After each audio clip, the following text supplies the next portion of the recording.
बिस्मिल्लाहिर्रहमानिर्रहीम। अस्सलाम वालेकुम वरहमतुल्लाहि वबरकातुहू। दोस्तों, मैं गुलाम शब्बीर और आप देख रहे हैं यूट्यूब चैनल गुलफ्तार टीवी। दोस्तों, हेलमेट की पाबंदी के बाद अगले मरहले में ड्राइविंग लाइसेंस की चेकिंग भी शुरू की जाएगी और साथ ही मोटरसाइकिलों और गाड़ियों की फिटनेस को भी देखा जाएगा। दोस्तों, इस वीडियो को आखिर तक देखें तो हमें पता चलेगा कि हम कहां खड़े हैं और तरक्की याफ्ता ममालिक कहां पर हैं।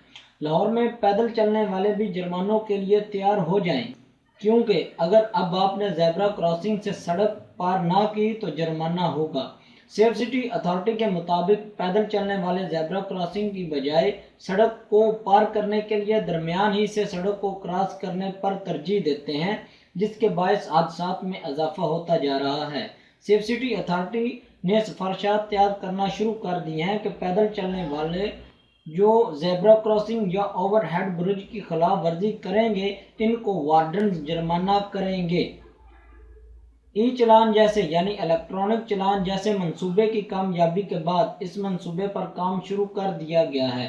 तरक्की याफ्ता ममालिक की तरह पैदल चलने वालों को कानून के दायरा में लाया जाएगा, क्योंकि तरक्की याफ्ता ममालिक में पैदल चलने वालों के लिए कानून है, मगर पाकिस्तान में इसका कोई कानून नहीं। इब्तदाई तौर पर लाहौर से इस मंसूबे का आगाज किया जाएगा।